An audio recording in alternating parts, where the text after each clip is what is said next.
unusual introduction I've ever had. Thank you, Rob. A special shout out to Rob and his team for organizing this event and for chairing the party. Rob Anderson is also here, chairman of the state party. The members of the party organization have worked so hard to keep our party strong and vibrant. A special shout out to you and your entire teams. Thank you so much.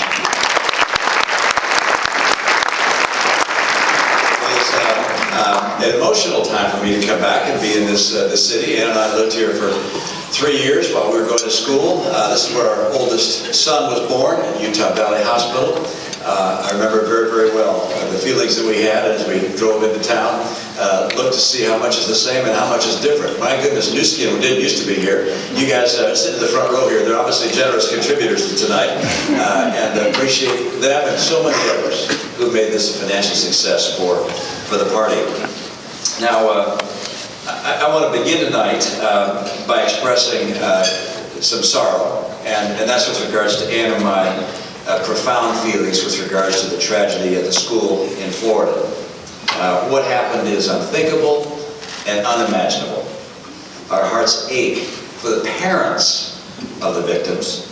Children aren't only our future, children are also our purpose. We invest our energies in them, our hopes, our prayers. We treasure every memory we have of them. Their successes are more thrilling to us than our own, and their disappointments hurt us more than they hurt them. To lose a child to senseless, debased evil is beyond our ability to comprehend. We think also of the lives of those heroes, those teachers who put their own bodies in front of their children, their school children. Not their own children, their class, their students, to save their lives. Extraordinary. And so, at a time like this, we do what little we can do. We send our love to those that are grieving. We hope that our prayers may somehow comfort them and dull the inextinguishable ache in their hearts. And as a legacy to those who've been killed and lost, we also must take action to prevent tragedies like this from happening again, and heaven forbid from happening in our great state. Now, I got a question. I went on the internet today, our team did, and said if any of you who are here tonight had some questions for me to send them in. So I've selected some to respond to, but one related to how we prevent these school violent events from happening. And I believe, by the way, that this is a time for us to have this discussion because it's very much in our minds. Now, I don't know what the answers are to make our schools safer. I don't have all the answers. I've got some ideas. But I think we can't just sit and wait and hope and expect that things are going to get better because these things just keep on happening. Now, I've looked at some federal legislation. I haven't seen any federal legislation that would have prevented these attacks. And so I don't support passing some new federal law of the nature that I described. Although an exception may be, by the way, for Senator Orrin Hatch's proposal that he's been promoting, which is enhanced background checks.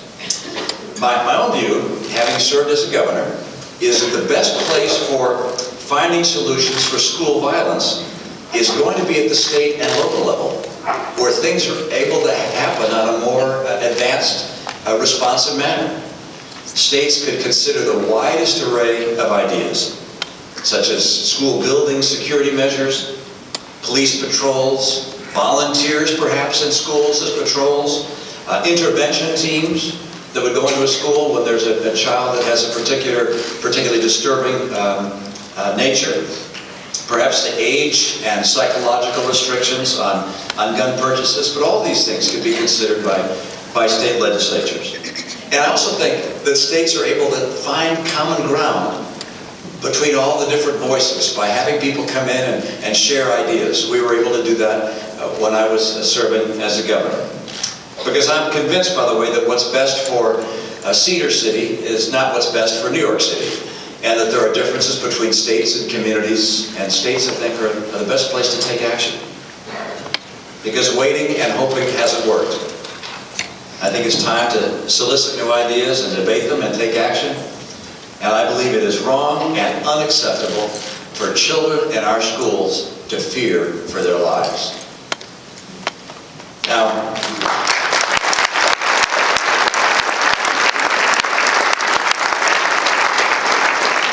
I'm going to take some questions here, which may break up the monotony of my 3.5-hour speech, but I'll move quickly. The first one came, why did you decide to settle in Utah? Because after all, we lived across the country for many years. Part of the answer is, of course, 9 grandkids here. Part is we had some marvelous experiences here.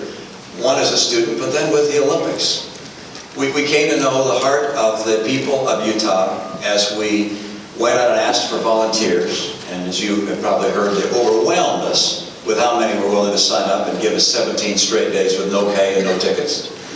But also just individual stories. A guy named Gardner, last name of Gardner, was taking care of driving the Armenian Paralympic athletes to and from their events. And their equipment was so old and so bad that he was concerned, and he got a group of people in town to raise some money and buy them new skis and new clothing for the outdoors so they could be able to participate more effectively. It was just an inspiring moment.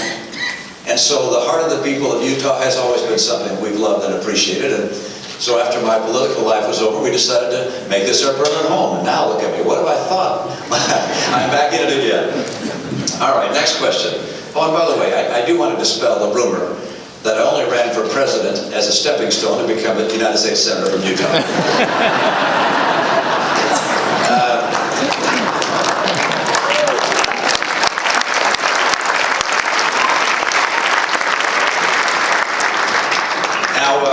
Let's see, how does a Republican get elected in Massachusetts? Bribery was not involved. Even Democrats want low taxes. Even Democrats want effective government. They keep on sending from Massachusetts liberals to Washington, but when it comes to their own homes and their own livelihoods, they tend to want Republicans. Of the 6 governors elected in Massachusetts, or served in Massachusetts since Michael Dukakis was governor, of the 6 governors, 5 have been Republicans. And these Republican governors, I think, have done a pretty darn good job. Okay, how did you get anything done in a state full of Democrats? My legislature was almost 90% Democrat. And believe it or not, that turned out to be a bit of a blessing in disguise. Because it taught me that I would have to learn how to work with people across the aisle to get anything done. You who are in legislatures know that, a veto can be overridden with a 2/3 vote. Well, if the Democrats had 90% of the votes, my veto wasn't worth anything.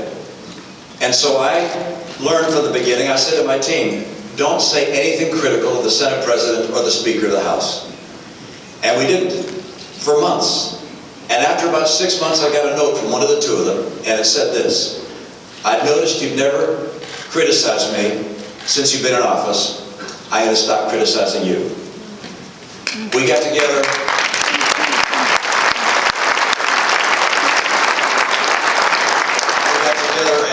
And every Monday we'd meet for 1 to 2 hours privately. We'd rotate offices. I didn't make them come to my office. We took turns, went to each other's offices, talked about the challenges we faced. I'm pleased that we lowered taxes 19 times. We created what we believe was a very business-friendly environment.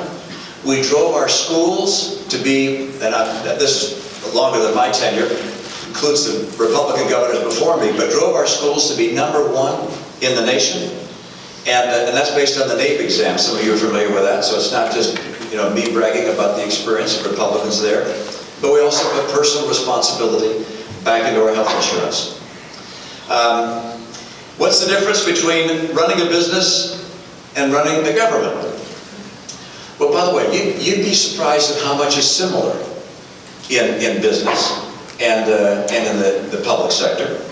I happen to believe that one of the things I've just learned over my lifetime is the impact of one person.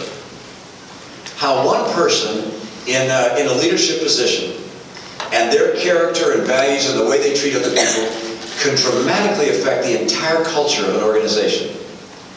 Over my lifetime, I've come to know the Marriott family very well. My mom and dad and Bill and Allie Marriott Sr. were very close friends in Washington, D.C. some time ago. And Bill had a love of people and a concern about his customers, and particularly concerned about his associates. And his son carries on that same tradition. And interestingly, of the 170,000 people who work there, there is genuinely a different rapport between them and the leadership of the company and with their customers. It's amazing the impact of one person. And that's true in government, that's true in enterprise. I'd also note that just like businesses, states compete. Sometimes we forget, we compete as a nation with other nations for jobs, for technology, for innovation. But states also compete. I learned that. I was not governor very long when a fellow Republican governor came to my state and put billboards up around the state telling people to leave Massachusetts with their jobs. This was Arnold Schwarzenegger, my Republican friend. And he had billboards of him in a t-shirt going like this with his big muscles and said, you know, come to California. So I put billboards up in his state. And I was in a t-shirt going like that. And it said, smaller muscles but much lower taxes, come to Massachusetts. So we compete.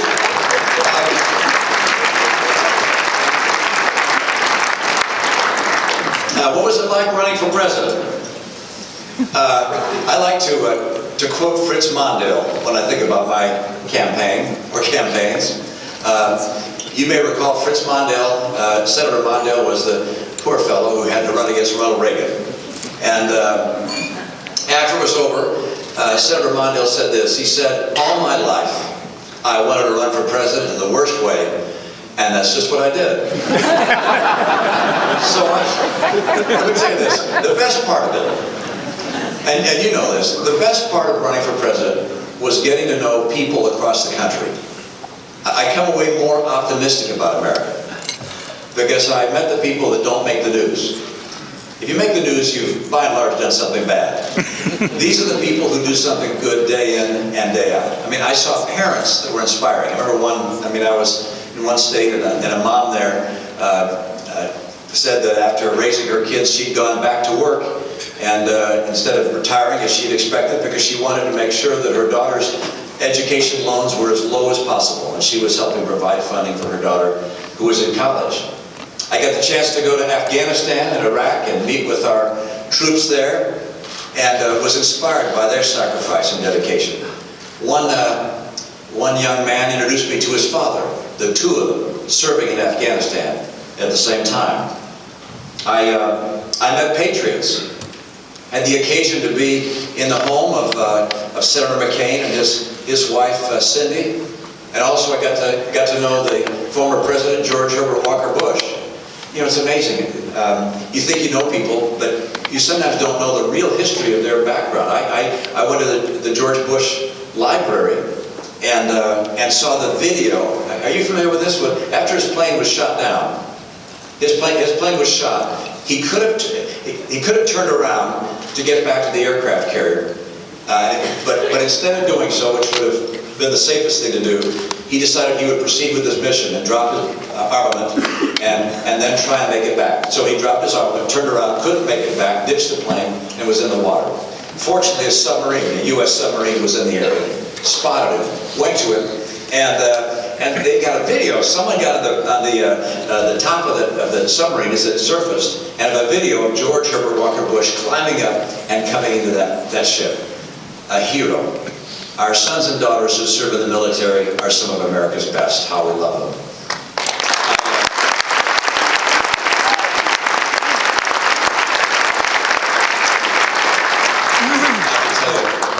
I also met entrepreneurs, big and small. I met a guy named Jim Leotode from Southern Illinois. Jim graduated second in his high school class, second from the bottom. And his dad encouraged him to enlist in the Army. And he convinced his dad to loan him $25,000. His dad said, I'll loan you $25,000 for starting a business, but if you can't make a profit by the end of 1 year, then you'll go into the military. And Jim agreed. And Jim went out to, he was going to make hot dogs, like J-Dogs. But he found that the equipment was too expensive. He couldn't buy it for $25,000. All they could buy were some stainless steel tables and a refrigerator, so we got in the sandwich business and started making sandwiches and delivering them. Today, Jimmy John's has 2,630 stores. American entrepreneurs can do. These are the things that made me not just fall in love with America again, but also have more confidence in our future. Let's see, Linda Nielsen here asked me this: where are you on President Trump? Well, let's look at his first year. I'm with the President's domestic policy agenda of low taxes and low regulation and smaller government, pushing back against the bureaucrats. By and large, by the way, his policies are very similar to those I campaigned for. I wanted to bring the corporate rate down to 25, and he got it down to 21. So on policies, we're pretty much in the same place. And by the way, I'm probably more of a deficit hawk than a lot of Republicans. I was happy to hear from Senator Lee. I'm glad he's also a deficit hawk. I hope to be your junior senator and call you Senior Senator Lee, and I'll work together.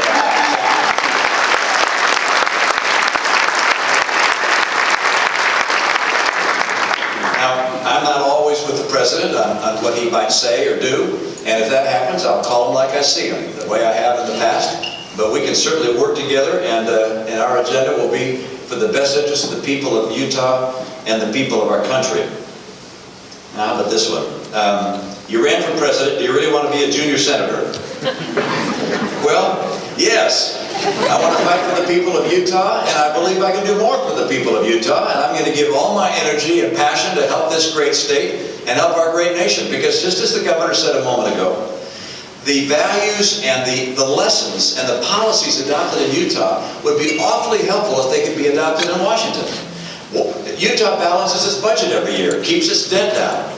The nation isn't doing that. Utah exports more than imports. The nation's not doing that. Utah has been battling to make sure that we reduce the pollution in our air, in particular with the inversions, and has been doing a better job of reducing emissions than has the nation as a whole. So yeah, Utah has a lot to teach the nation, and I hope to take some of those lessons and make things better there and for all of us. And even as a junior senator, I think I can have a real impact on fighting for the people of the state. I'd also note this, which is I'm not worried about the junior senator title. At my age, being called junior is a compliment. So, next question. What do you see happening nationally in the 2018 midterm elections? The pundits think that Republicans will lose the House and maybe the Senate. They're wrong. And the reason I say that is because regardless of what polls say right now, which have very little meaning this far out from the midterms, what people are seeing already is bigger paychecks as a result of the tax cut. And what they're going to increasingly see is rising wages and rising salaries as a result of a very robust economy, which has just been given an additional jolt with that stimulus of a tax cut. And regardless how people feel about Republicans or this person or that person, they're going to look at their paycheck and say, you know what, Republicans do a good job for the American people, and you're going to see Republicans elected. We're going to hold the House, and we're going to hold the Senate.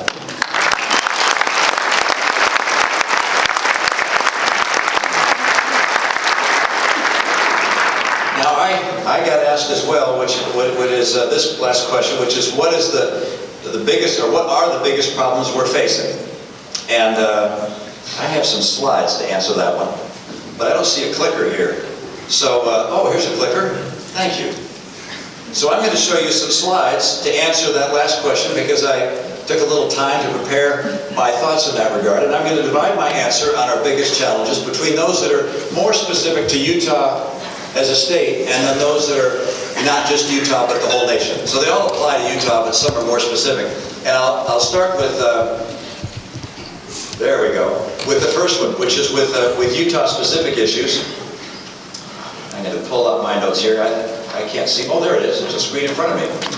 Improving education. Utah citizens say time and time again we want better schools, and I've had some experience seeing how a state can do that, and even though that's more of a state issue than a senator's issue, I'd like to be able to help on that issue as well. Attracting the best jobs. Utah has an extraordinary record in attracting employers and good jobs, but I want to get better and better jobs so our young people have more and more opportunity. Growing jobs in rural Utah. Do you realize that there are 11 counties in Utah that are undergoing a recession right now, that are shrinking, not growing, whose biggest export is their children? And there are a whole series of things we have to do, including locating federal buildings and state buildings in some of those communities, creating empowerment zones with low taxation and incentives for some of those communities, making sure we have good hospitals and good schools in those communities as well, because people won't live there if they can't get good health care. We want to have city centers, probably around various community colleges, excuse me, state colleges or other institutions of higher learning that can attract enterprises to come and thrive there. Of course, they need to have good broadband, but we also need to deal with issues that relate to agriculture, because they're related in many cases. And our agriculture policies have to recognize that in Utah we need to have immigration policies that work for the short-term visas, the temporary visas that are needed. We have to have more input on federal lands decisions as opposed to having a president like President Clinton or President Obama come in and take our land.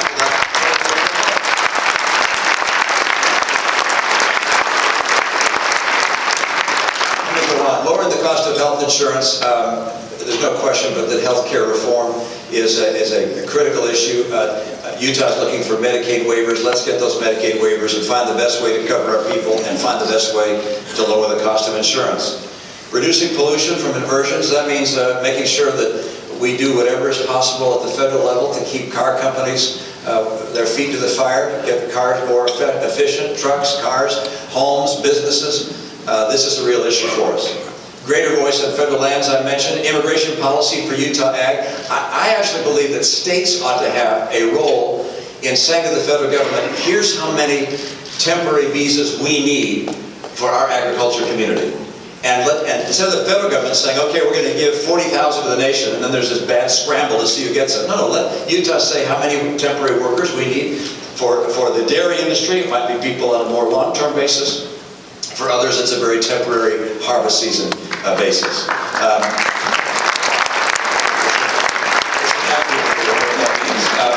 Opening new markets for Utah products. Look, I like trade. Utah exports. We're an exporting state. I like to be able to find new places for us to take our goods and services. Securing funding for Utah infrastructure.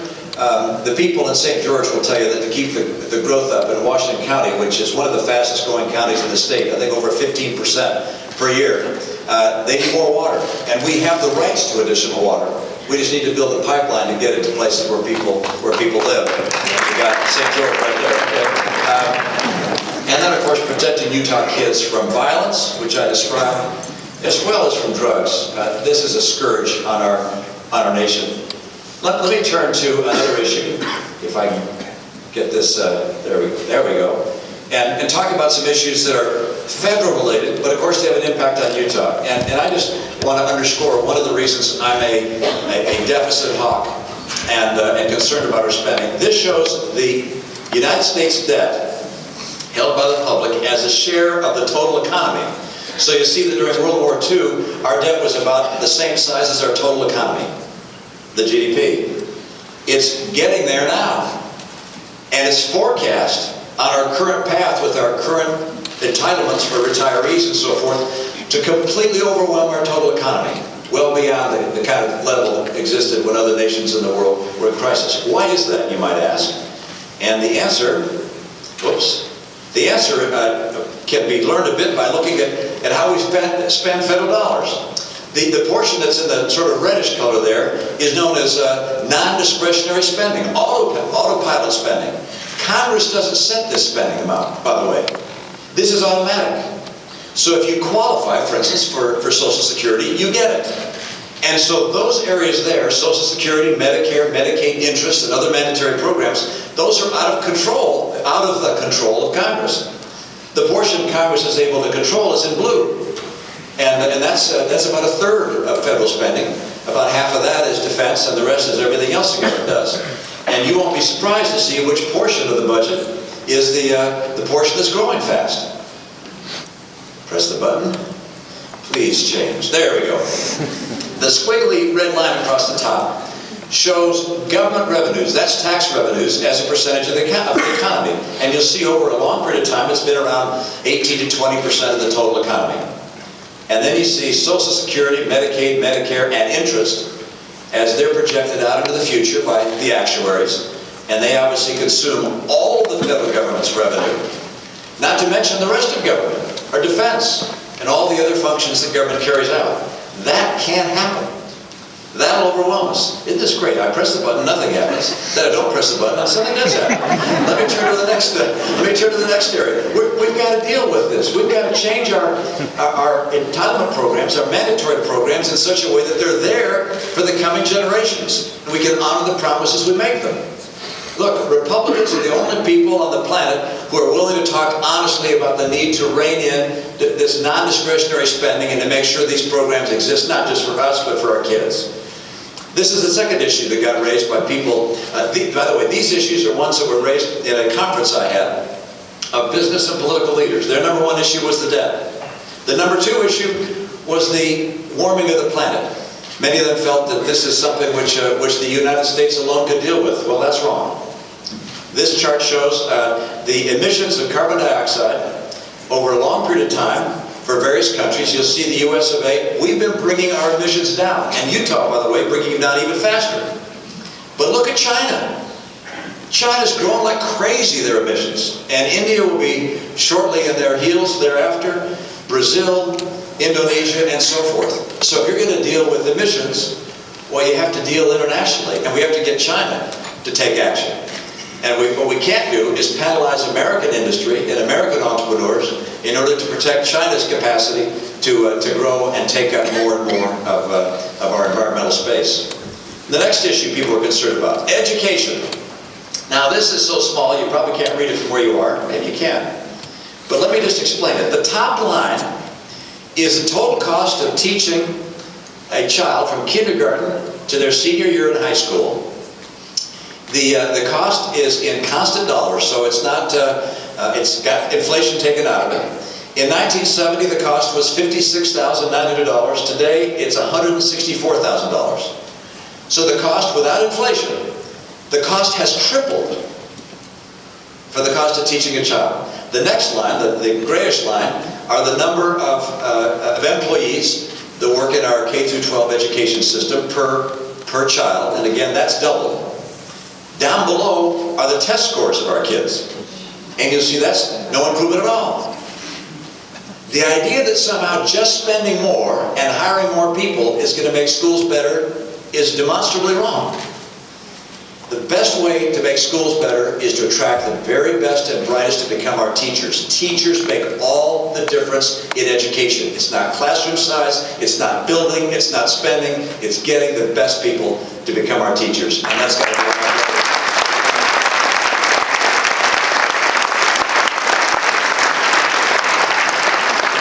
The next issue that this group raised was poverty. And you remember, some of you in the room, LBJ declared the war on poverty. That was in the 1960s. The number of people that are poor in this country hasn't changed. We know, by the way, how to solve the problem of intergenerational poverty. The Brookings Institute in Washington, a left-leaning organization, did a little study. They said if somebody graduates from high school, if they've ever had a full-time job, and if they don't have a baby until they're married, the probability they'll fall into poverty is 4%. But if they're missing those things, the poverty percentage goes to 93%. And yet, we don't take action to make sure people get married before they have babies, complete high school, and have the experience of at least one full-time job. We know how to fix this problem. Government hasn't taken it on seriously. Let me turn to one more that people were very concerned about, and that is the flattening of wages and salaries in our country. Men, over a long period of time, there's really been, if you take out inflation, no significant improvement at all for men. Women have seen some improvement over the decades, but the last decade it's slowed down. And people are very concerned. I'm concerned about that. That's one of the reasons I'm a Republican, by the way. Our Democrat friends think all you have to do is raise the minimum wage. And I'm fine with the minimum wage being tied to inflation. I proposed that when I was a governor. But that's not going to create real growth in real earnings, taking out inflation. If you want, there's only one way to get wages up in real terms for people. And that's if there are more jobs and employers competing to hire people, raise what they're offering and upgo wages and salaries. That's why Republicans talk about making our enterprises successful and attracting jobs here. That's why we lowered the corporate tax rate. It wasn't to put more money into the hands of shareholders. It was to make sure that businesses grow and thrive here, because if you do that, you'll get wages and salaries up. We're the only party that knows that. We have an agenda. Our friendly Democrats do not.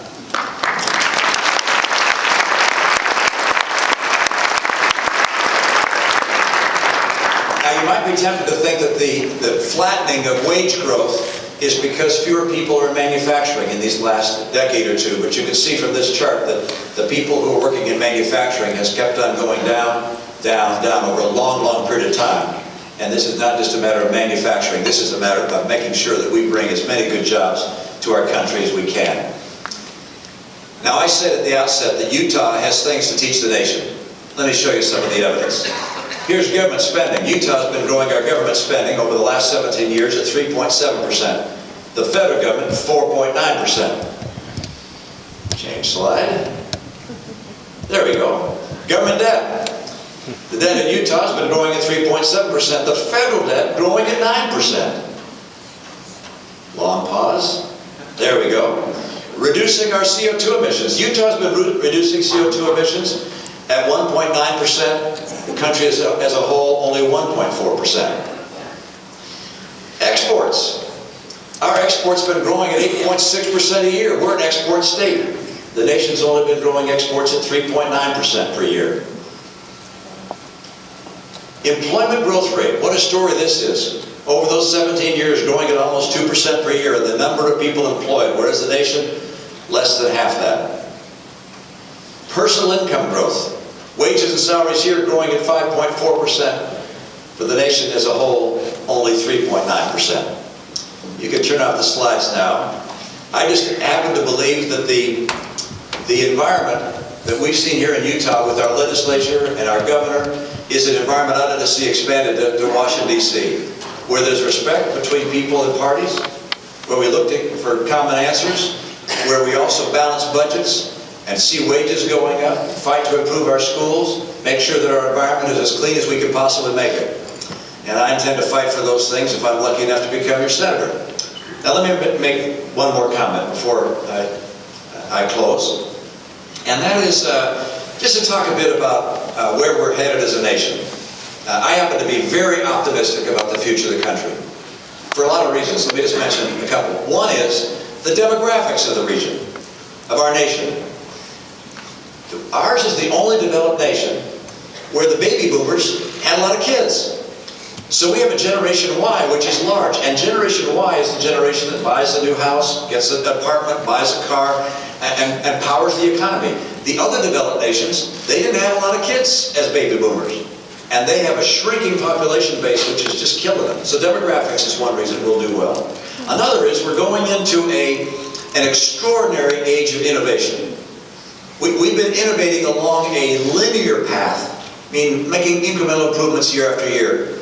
We're about to go to an exponential path, logarithmic path, where the growth is extraordinary. And there's something called Moore's Law. Some of you are tech people. You know Moore's Law says that the processing power you can get for $1 doubles every 18 months to 24 months. And that's been going on for the last 4 or 5 decades. If you applied that to a Volkswagen, by the way, if you bought a Volkswagen in 1970, but the capacity, the improvement in the Volkswagen followed Moore's Law, it would be able to go 300,000 miles an hour, get 2 million miles per gallon, and it would cost 4 cents. Now, that's exponential growth, and it's being applied now in sensors, in memory, in communications, in processing. It's going to change healthcare. It's going to change our businesses. One business leader said, software eats everything. Every business in America, almost, is going to be dramatically affected by this new era. And in an era of innovation, America succeeds. And in an era of innovation, Utah succeeds. We're an innovative people, in an innovative state. So I'm optimistic about the future. And I'm also optimistic about the role America is going to play here and around the world. During the last campaign, the president famously said he's going to make America great again. Our Democrat friends said, no, it's already great. I'm not going to resolve that debate, but I'm going to tell you this. I think there are at least 2 aspects to the principle of greatness that are important to think about. One is strength. I mean, to be a great nation, I think you've got to be a strong nation. That means a strong economy, a strong military. I think it's very hard for a very small nation somewhere that's a weak economy without a strong military to be considered a great nation. Maybe a wonderful place that you love to visit and wonderful people, but it's not going to be a great nation. China could be a great nation. Russia could be a great nation with regards to their strength. But there's another dimension to greatness, in my view, and that is goodness. When you say something is great, I think it's not just strong, it is also good. I had the occasion to meet with Shimon Peres some years ago. He was at the time president of Israel. And I asked him about America's involvement in Iraq.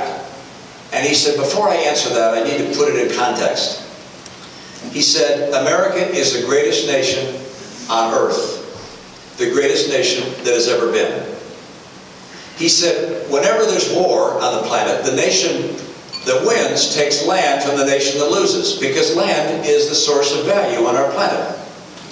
And he said, one nation in history has laid down the lives of hundreds of thousands of its sons and daughters and taken no land.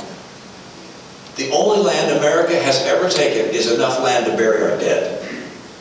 America is a great nation because it is strong and is good. Russia may be strong. Russia under Putin is not good and will not have the capacity of being a great nation. We are a good nation, a great nation. Utah is a good and strong and great state. I hope to be able to honor this state by being a member of the Senate and represent you there and fight for the values that have made this state all that it is. Thank you so much. Good to be with you.